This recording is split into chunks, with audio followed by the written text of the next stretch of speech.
If you're wondering what specialties are generally the easiest to get into in Germany as a doctor in 2026, then keep watching.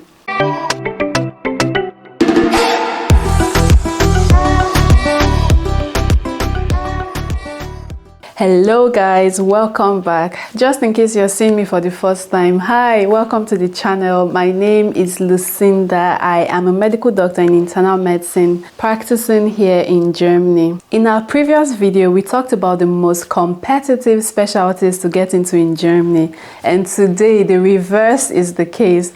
So we'll be talking about the easiest specialties to get into in 2026. First, a very important clarification. When I say easy, I do not mean easy work, because every specialty is very demanding. But when I say easy, I mean those jobs that you have easier access to get into, where you have less competition, you have more available spots than applicants. You get?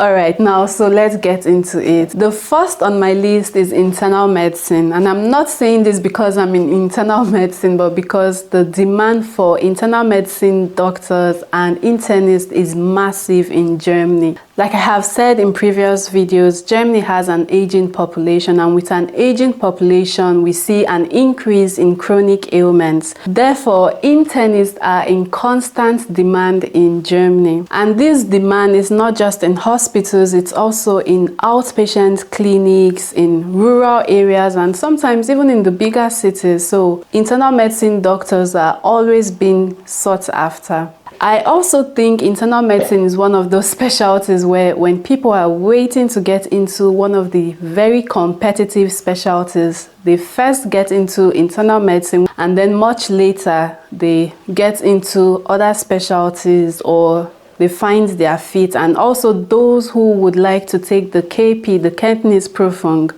most of them also first start with internal medicine, because internal medicine is broad and the knowledge you get from internal medicine is always useful. It's never a waste. Let's move to the next on the list, which is general medicine. General medicine is one of those specialties where with time we continue to see an increased shortage of doctors in this field. A large percentage of those practicing physicians in general medicine are of retirement age, so yearly they continue to retire, and those spots need to be filled. So there is a constant shortage of doctors in general medicine. General medicine is one of those specialties that offers the flexibility, stability, and a much better lifestyle. So if you're interested in any of those, I think general medicine is a strategic one. Next on the list is psychiatry.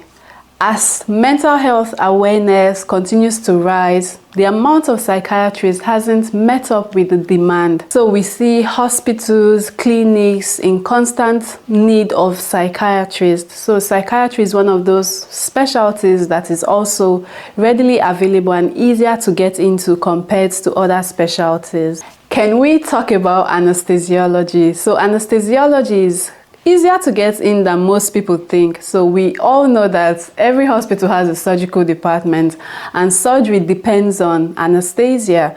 So without anesthesiologists, most times the hospitals cannot function. So hospitals are in constant demand for anesthesiologists, especially in the smaller cities. Next on my list would be neurology. So with an increase in stroke units, neurodegenerative diseases, and the aging population, we see a constant demand for neurologists. So neurology is also one of those specialties that you could easily get into in comparison with other specialties. Let's move to the next one, which is general and orthopedic surgery. General and orthopedic surgery is relatively easier to get into than every other surgical specialty. Almost every hospital has a general surgery department.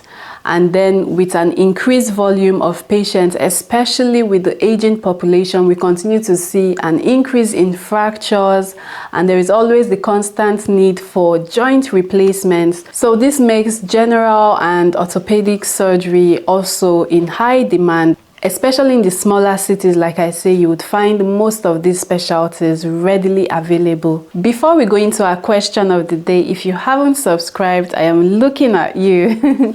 Please do well to subscribe. And now let's move into our question of the day. Today's question is from someone called Olajumoke, and she says, hi, I wanted to know what the doctor demand is like in obstetrics and gynecology. And I think quite a number of people also asked the same question, so I found it fair to answer this question. OBGYN is one of those specialties that is relatively competitive to get into in Germany, but it's not as competitive as dermatology and the other specialties we talked about in the previous video, but it's also not as common to find like general medicine or internal medicine, so it sits in the middle. It's not impossible to get in. As a matter of fact, it's very possible to get in, especially in the smaller cities. I hope that answers the question. Let me know in the comment section if there are some specialties that missed this list, or if you have questions regarding residency in Germany and working in Germany as a doctor. As usual, I will see you in the next one, but until then, make sure you take extremely good care of yourselves. Bye.